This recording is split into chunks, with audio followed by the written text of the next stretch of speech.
Hello Epic 7ers with the Art R. Today we are gonna learn how to not be a parasite for your guide and learn how to scout. Now this is not necessary at all if you're not usually going first on attacks, but especially if you're late, this info will be useful if, for example, strongholds are down and only unattacked towers are left, and also of course if you are first attacking. So first off, we're gonna see three different examples of scouting. First off, we have the non-scout Parasite. I don't think this needs further explanation, but I just wanna remind everybody how illegal this is, and this is enforced with a death penalty. Unfortunately, about 34 countries. You can ask me for sources and I will not provide them in the comments. And but I want to show you another interesting example, which is the video scout, the only scout, which you may think, okay, you uploaded a video and we can see everything there anyways, but in my opinion it's actually bad, because I like to call this a time vampire. You don't have any information in game, so you have to go out of the game, open Discord, open the video, watch the video without timestamps, etc. This is not bad in a vacuum, but let's imagine our guildmates as monkeys, for instance, which they actually are, by the way, as we are ourselves.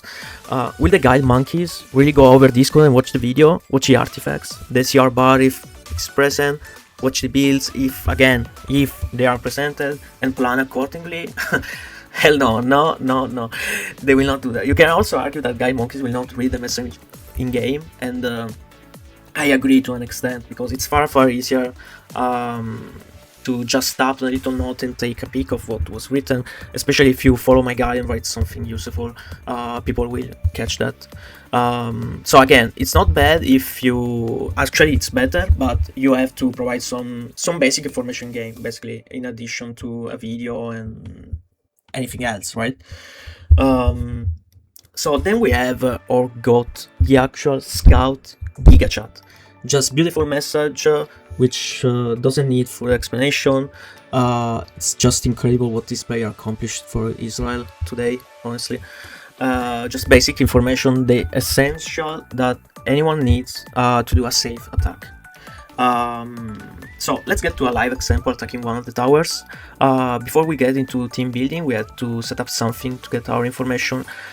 Easiest method, in my opinion, is using either your phone's built-in recorder or OBS, which we show real quick how to set up.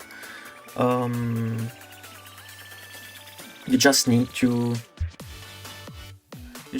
record the window and nothing else.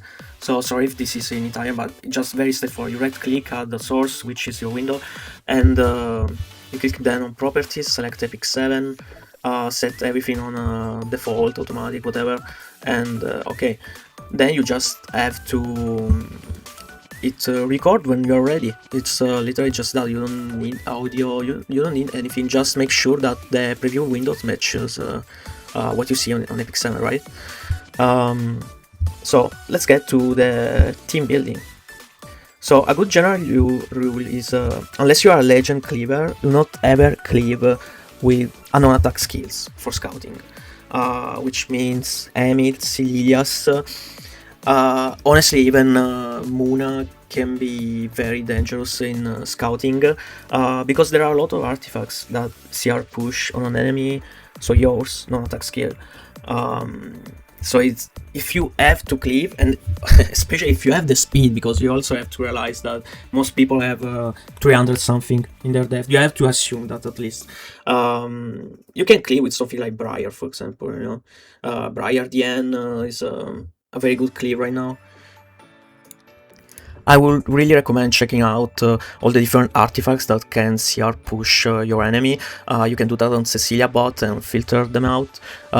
Just for example, there are Sword Storm for this, Soul Consolation for Soul Weavers, Spear of Purification for Warriors, and there are even others that, like Warlord, for example, right? That can be worn by anyone, basically.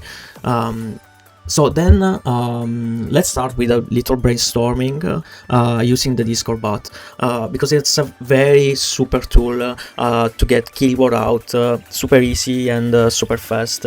I will show you just how to use it. It's very simple. It's present in almost every Discord server about Epic 7, and you just type /GVG and then on each label you look for the enemy heroes, and you can also filter the results out, right? So we don't want to use Emid, so we can just select the label when there is a drop down menu that says exclude hero, and we exclude Emid from the search, so it will not show up any Emid team.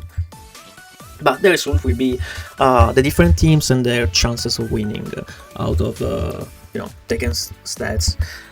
So the thing about team building is, especially for scouting, is choosing the safest possible route, and you have to take in consideration basically little bit of everything, right? Because just Freedom is a very good hero for Guild Wars devs, because she has so many available builds. Like, she can be built on tank, on lifesteal, on efficiency with Abyssal Crown.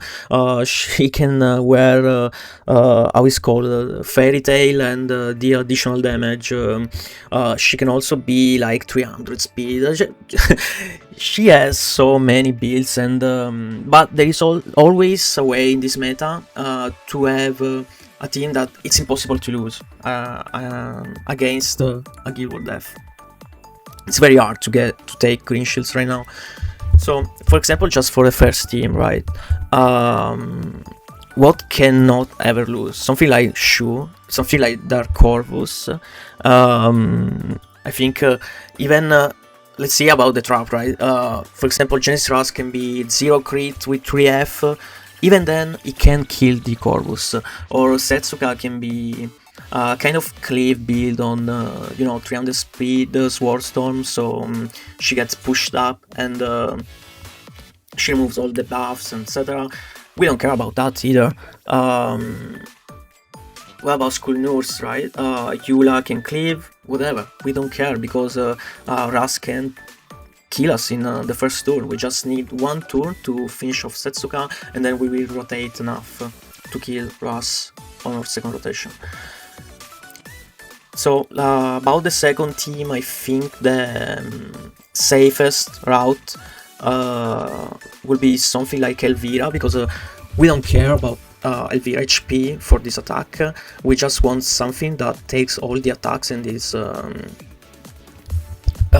let's say 300 FRES, so it's really impossible to risk everything. Like, even if Freeren is on Abyssal Crown and more than 300 F, we still don't care about that, because think for a moment, if Freeren is fast enough and she has 300 F, how the hell did they build crit chance or attack on her, right? So so we can just safely use Elvira, Lady, and I guess as our DPS, Lionheart can be good. I mean, we will deal additional damage through Lady of the Scale anyway, and also he will attack fast enough that at some point we will drain Freeren's mana barrier. So regarding the gearing, it's always a good idea to just put your best gear on the 6 heroes that you're attacking with, and for Dark Corvus in Guild Wars I just prefer to go maximum bulk with some ER,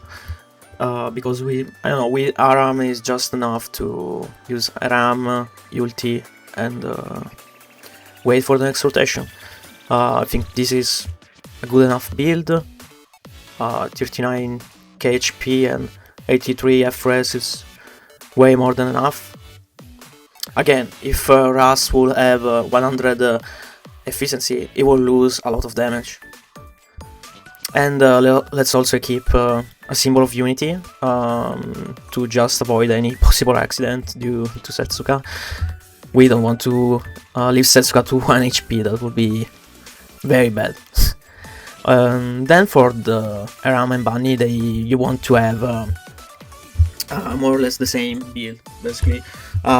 Just I guess it's important to have more than 21k HP, so we don't die on the second Ras S3, but I think personally even 20k is already enough, and again, we don't really care about having a lot of speed, just something to rotate a little faster, but we are not contesting. And let's also put a more useful artifact for the Corvus. than Bunny. I have this just to guarantee souls, even though, again, it's something that you can get away with because you S3 twice before the Corvus, so I think you should have at least one soul to bar your first the Corvus door. So we want more HP here. Speed is whatever. Yeah, something like this, it's totally fine. Yeah.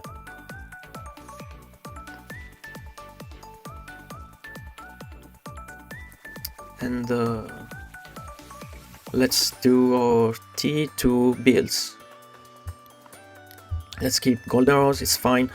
Honestly, for this attack, whatever you put on Lermia should be fine, just to be extra safer. I think you don't really need to have some crazy damage, and lifesteal will be better. We shouldn't, anyone in this team should die, but it's always, you know, take an extra precaution, that's very good. And I think my build is just good enough, and I don't want to deal with the baby free balls giving us wasted equipment scoring crit chance. Lady needs more bulk, definitely. Yeah, something like this, it's totally fine, even if she gets stunned. We don't care about that. Yeah.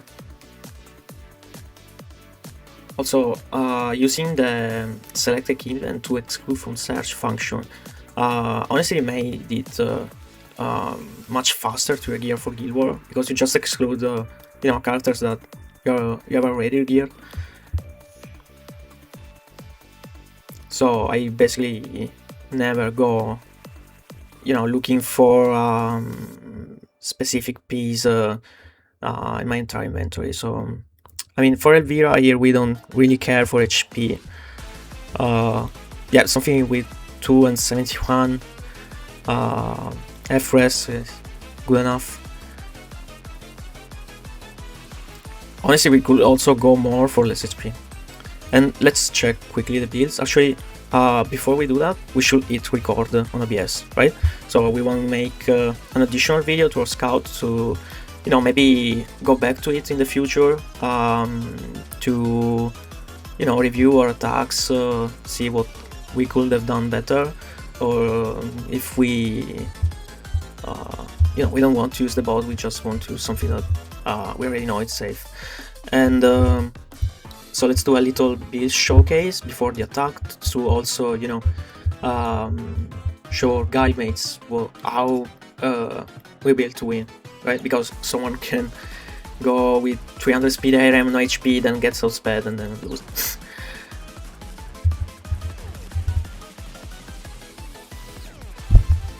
So this attack is very straightforward. Also with the bunny buff, a 3F Ras is even less scary than before, but you know, to proc he still needs to crit. So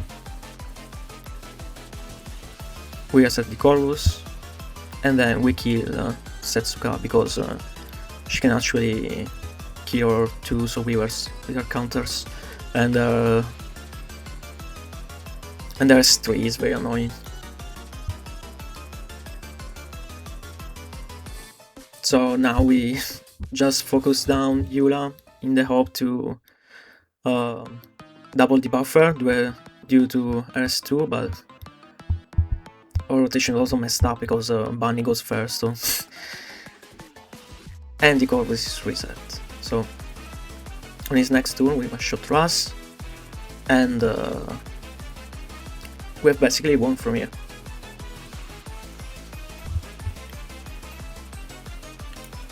So that was very easy, right?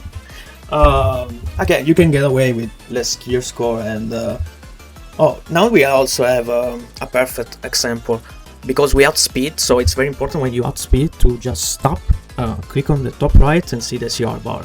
And if you're not recording, take a screenshot. It's very important, take a screenshot if you're not recording, but we are recording, so we can just, you know, have this for 1 second and just continue on with your attack. Because something you can do is, now I don't remember our lady speed, it was maybe 280, so let's say it was 280, so free run speed is 91% of 280, so we just use our calculator or whatever, and we go 280 for 91 divided by 100, and we get free run speed. I like to also, how it's called? Round by excess, so if it's 244.5, it's 255 for me, just to be again extra safe. And it's also a very good thing to write, you know. Fastest speed is free run on 255 speed, so it allows our other guidemates to cleave and you know, have a much faster attack. So this attack is very straightforward. We just don't really burn, just keep using our skills. Honestly, we could even auto and just deactivate the auto when Elvira is down to 1 turn immortality. Also, with all the Lermia S3, we will have a lot of souls. So Elvira, if she doesn't get stunned, she's basically immortal always. We also keep what's called Record's Blessing, I mean the Reno artifact that heals us on every AoE on Lady. We have last set, it's literally, we just cannot die. And also the additional damage from Lady S3 will help us a lot. So let's focus down on well. Of course, if you want to be safe, attacks will take a bit longer,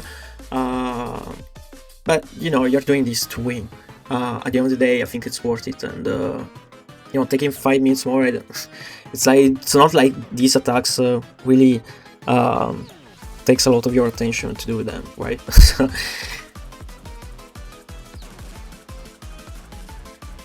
Well, S3.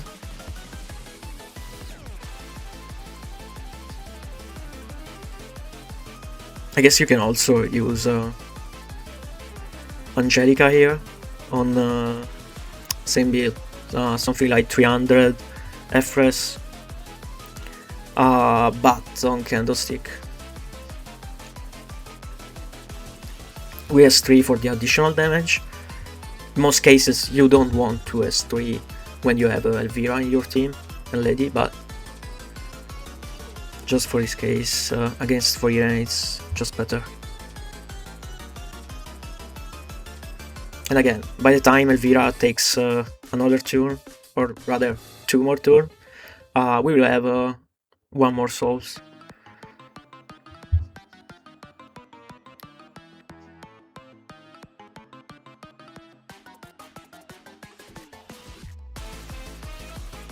And you know, since this attack will take long, just think of the different builds that this death could have. Something like Ruel on Soul Consolation 280 speed. I think it's very possible to build something like that, even on 291 speed, for example. Or Arunca instead of death could have been a 3F full HP build, or Proof of Valor full tank build. Also, something that could have cut this team, my team, would have been no counter Arunca. It would have proc Lemia way less, so it could have been a little shaky, but at the same time, I don't think this game is really losable anyway. And that's the thing about being safe, right? Something that in every case just completely counters the enemy.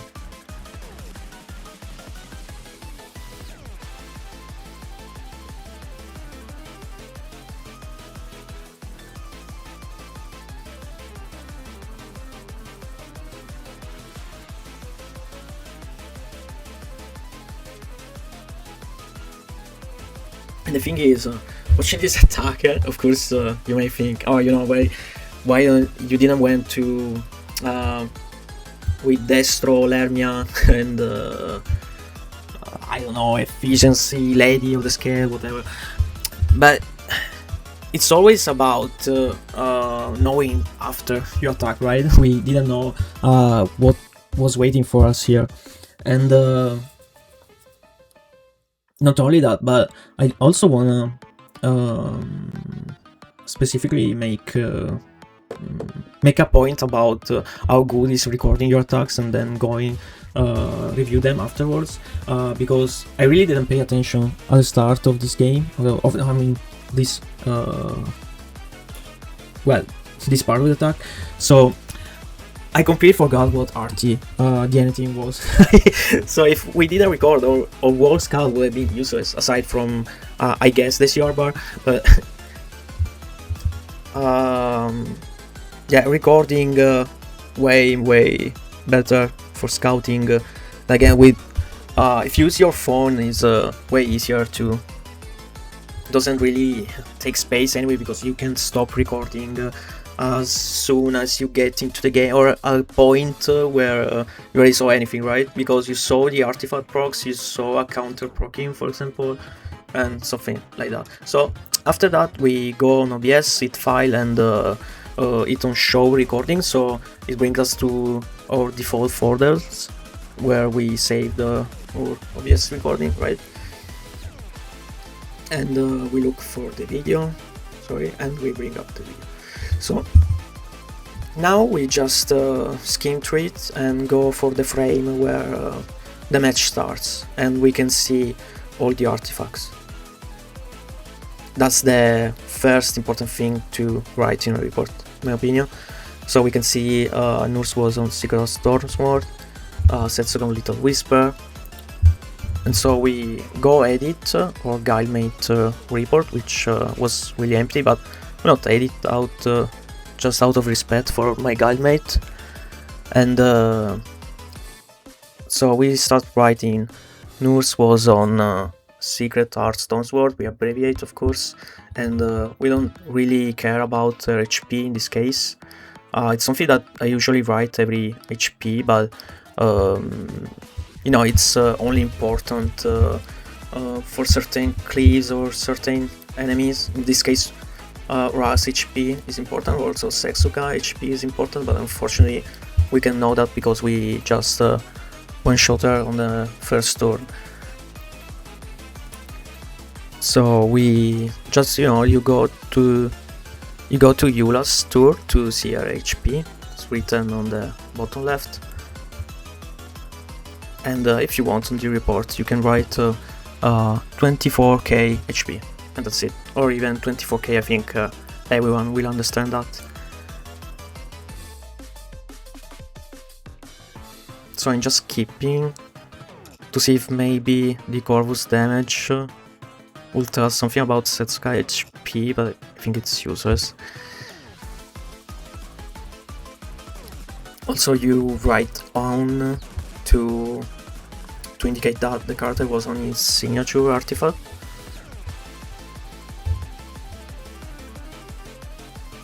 So for example, Setsuga's signature is Little Whisper, right? Or a signature is a Precious Connection, or Arem signature is a Queen Whistle. It's basically what artifact came out in their banner, except for ML5 and except for Ains and Ras, which had their signature. I guess if you play Genshin, this makes it more clear, but I think you get the idea. So this attack is very straightforward. We don't really have to write a lot, just Rise HP can be useful. If someone wants to use Bystander Wayang, it will be important to know Rise HP so you can plan accordingly on the damage calculator. And then we go for T2, Team 2. So we T2, and let's start. We can write free and speed, right? As we said before.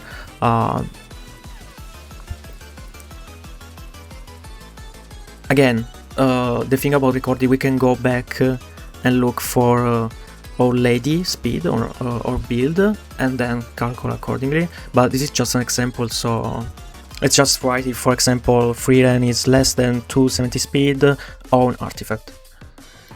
Then Bossarunka is on POV, counter set.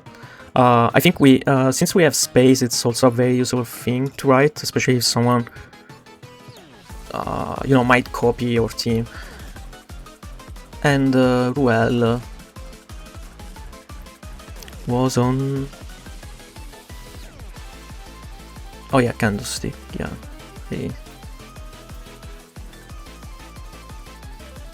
So we just hit cancel because I don't want to replace my guy, my report, and that's it. That's how scouting works, and you only have to do that if you are attacking first. If there is no other scout, remember this is just something that will help your guide attack safer, which will mean win more. So which also mean more mystics, which is something that I think everyone cares about. So that's the video, guys. I hope you learned something and that you will help your guide win more. Bye bye.